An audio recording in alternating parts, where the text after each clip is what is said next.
her job in the economic downturn of 2009. She had always had a job before that and had run some of her own businesses before. And unfortunately for her, right at that time was also when she was diagnosed with breast cancer.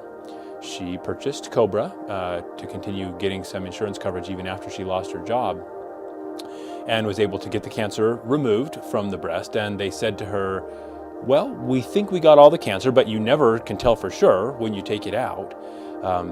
But they said, this is not a benign thing. This is a very nasty cancer, and you need to get chemotherapy and you need to get radiation. But by the time she got that far in her treatment was right when her Cobra was running out. She couldn't afford any more Cobra. That was $900 a month. Cancer came back, and now she's on hospice. She'll die within a couple of months. She's confined to her bed now, and she's gonna die without ever having gotten the treatments that she should have gotten. But that's the kind of person who, next time around, might get the right treatments because of being on Medicaid.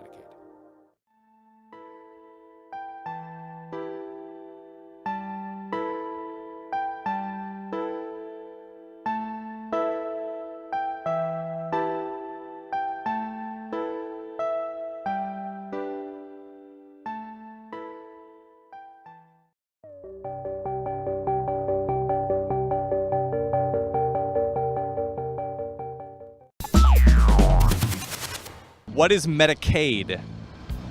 Isn't that helps senior citizens? It's the health insurance they get from Social Security. Isn't it like health plans for people? Isn't it like within this country?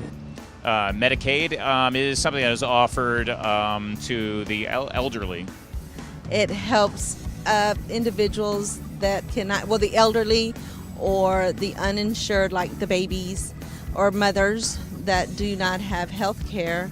Medicaid's the federal government's program. Okay, for what? For health care. Yep.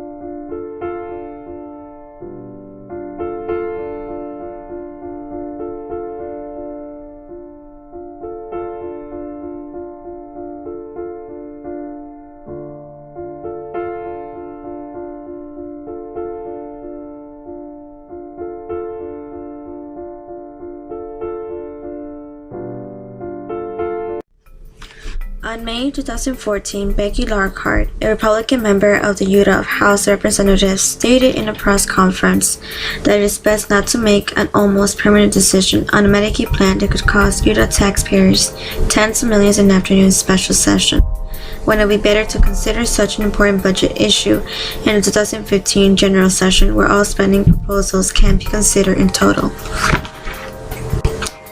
With this declaration, the debate on Medicaid expansion in Utah became a stalemate discussion.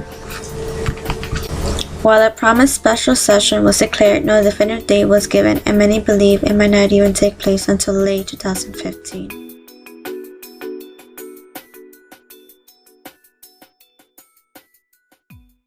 While Medicaid expansion could be better analyzed financially in the special session where its budgeting could be compared to other essential budgets, 105,000 uninsured Utahns are left waiting for an answer. The question is whether time is on their side. One of the primary concerns of expanding Medicaid is the total cost of it and whether it is even probable to accomplish.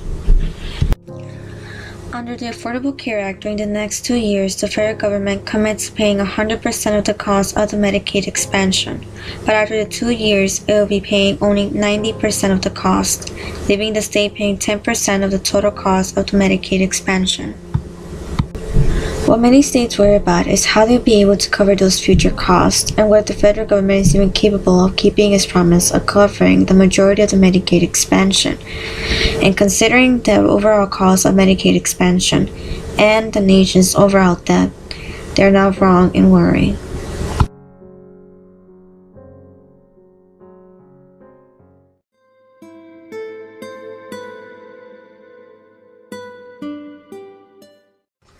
According to the Kaiser Foundation, a nonprofit organization focused on national health issues, conducted an online screening survey on clients from ClearPoint, the partner organization of the Kaiser Foundation. They gathered information on the individual's insurance status, total amount of medical bills, mortgage payments, job loss, etc. Afterwards, a total of 23 individuals were interviewed for an hour about their insurance coverage and financial status. The overall data is represented within the charts. While the survey was conducted within a small portion of the population, their circumstances are consistent with findings of other studies of medical debt that show the difficult financial struggle that many uninsured individuals undergo. Essentially, medical debt becomes not only a patient's problem but also the hospital's and government's problem as well. In total, the extensive amount of medical debt accounts not only for advising costs of premiums to those who pay for insurance, but much of the unpaid medical bills from hospitals are indirectly passed on to the average taxpayer with insurance. Expanding Medicaid may essentially reduce the unpaid hospital bills and therefore reduce the cost of premiums and also cover those who are most likely to use emergency services, which is a major source of unpaid hospital bills.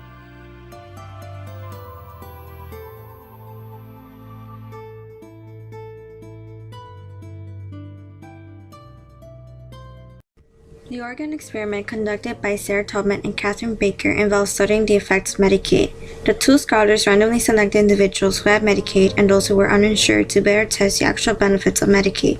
The ending result was that those who had Medicaid were more likely to access their health services more, raise rates of diabetes detection as well as other chronic diseases, have lower rates of depression, and also produce less financial burden from out-of-pocket costs and hospital treatment. While many quickly jumped to assert that the Oregon experiment proved the benefits of Medicaid and that it showed to promote good health, those who looked at it with a more skeptic perspective believed otherwise. According to an article titled "Oregon Study, Medicaid Had No Significant Effect," states that the Oregon experiment only proved that those with Medicaid were much more likely to visit doctors, but not that Medicaid led to good health. It stated that the results were minimal to provide any significant impact on a person's overall health. Yet, because of the frequent available doctor visits, many were able to detect disease in time and were able to have the opportunity to care for their health with little to no financial burden, especially when covering preventive care measures.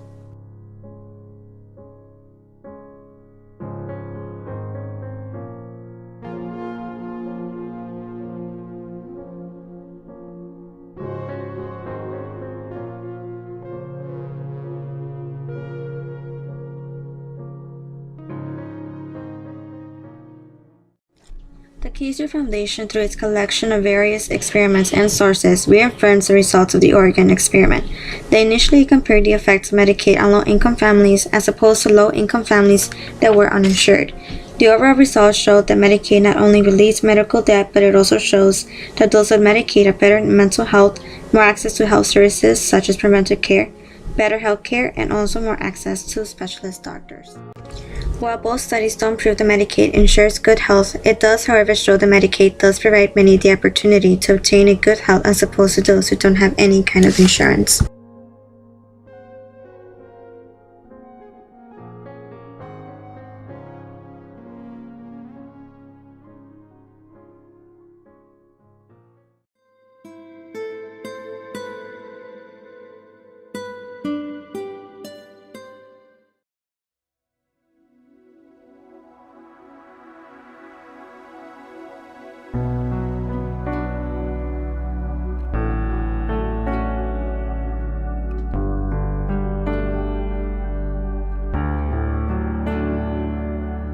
How many times you lived in pain? How many scars between your veins? Where were you when this was being real? How many times you missed the train? How many songs you never heard? Where were you when this was being real? I'm here to tell you this won't last forever.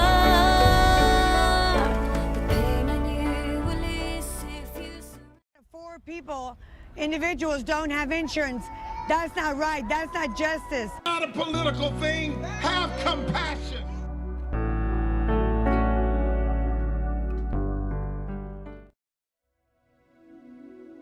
We can brag about our economy, we can brag about what's going on in the state, but if we're not gonna, if we have thousands of people that are dying senselessly, especially when there's an option, we've got to do better. Medicaid helps people like me who are decent, hardworking people who don't think we're entitled to anything but life.